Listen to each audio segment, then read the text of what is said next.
Bab 3. Kelompok-kelompok sosial. H. Ringkasan dan masalah. 1. Manusia pada umumnya dilahirkan seorang diri. Akan tetapi, dia adalah makhluk, telah mempunyai naluri untuk hidup dengan manusia-manusia lain. Naluri mana dinamakan gregariousness. Mengapa? 2. Kelompok-kelompok sosial atau social group adalah himpunan atau kesatuan-kesatuan manusia yang hidup bersama oleh karena adanya hubungan antara mereka. Hubungan tersebut antara lain menyangkut hubungan timbal balik yang saling mempengaruhi dan juga suatu kesadaran untuk saling tolong-menolong. Apakah setiap kelompok merupakan kelompok sosial? 3. Beberapa persyaratan kelompok-kelompok sosial adalah: A. Setiap anggota kelompok tersebut harus sadar bahwa dia merupakan sebagian dari kelompok yang bersangkutan. B. Ada hubungan timbal balik antara anggota yang satu dengan anggota lainnya. C. Terdapat suatu faktor yang dimiliki bersama oleh anggota-anggota kelompok itu sehingga hubungan antara mereka bertambah erat. Faktor tadi dapat merupakan nasib yang sama, kepentingan yang sama, tujuan yang sama, ideologi politik yang sama, dan lain-lain. D. Berstruktur, berkaedah, dan mempunyai pola perilaku. 4.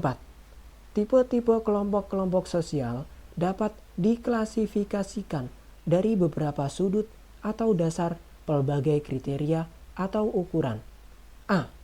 Besar kecilnya jumlah anggota-anggota kelompok sosial. B.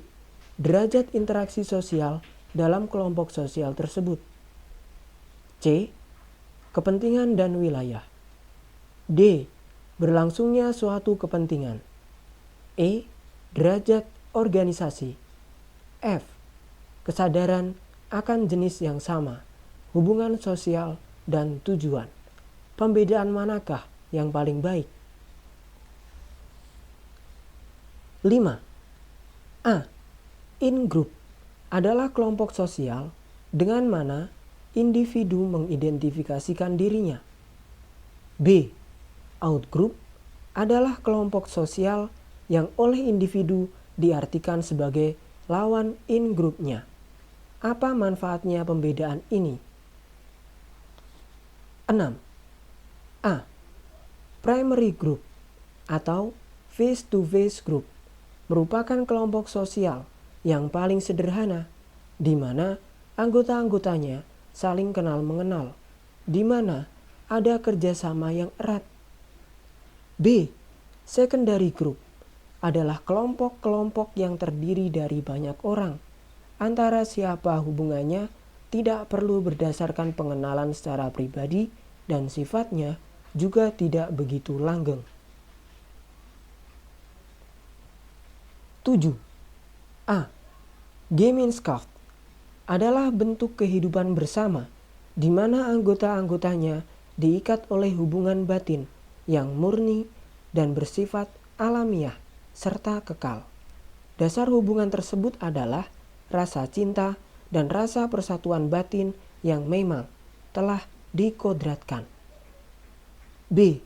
Gesellschaft adalah ikatan lahir yang bersifat pokok dan biasanya untuk jangka waktu pendek. Gesellschaft bersifat sebagai suatu bentuk dalam pikiran belaka, bandingkan dengan primary group dan secondary group. 8.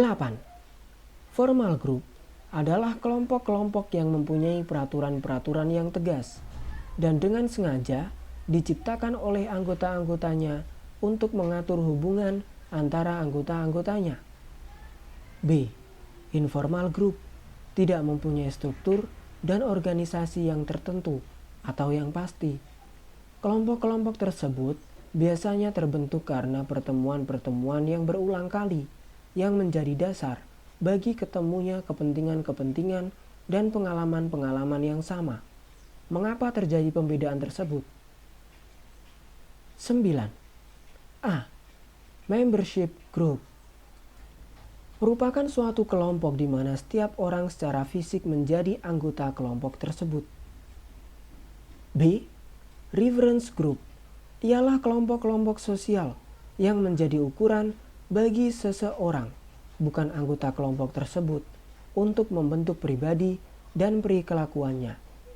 Apakah pengaruh pembedaan tersebut? 10. Kelompok-kelompok sosial yang tidak teratur. A.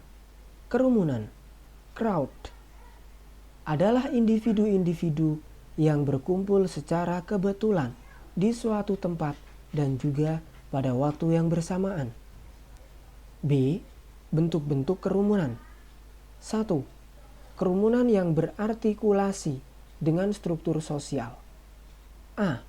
Halayak penonton atau pendengar yang formal, formal audiences. B. Kelompok ekspresif yang telah direncanakan, planned expressive group. 2. Kerumunan yang bersifat sementara, casual crowds. A. Kumpulan yang kurang menyenangkan, inconvenient aggregation. B. Kerumunan orang-orang yang sedang dalam keadaan panik, panic crowds. C. Kerumunan penonton, spectator crowds. 3. Kerumunan yang berlawanan dengan norma-norma hukum, lawless crowds. A.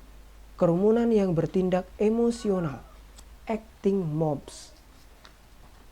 B. Kerumunan yang bersifat immoral, immoral crowds. Bandingkan antara jenis-jenis kerumunan tersebut. 11. A.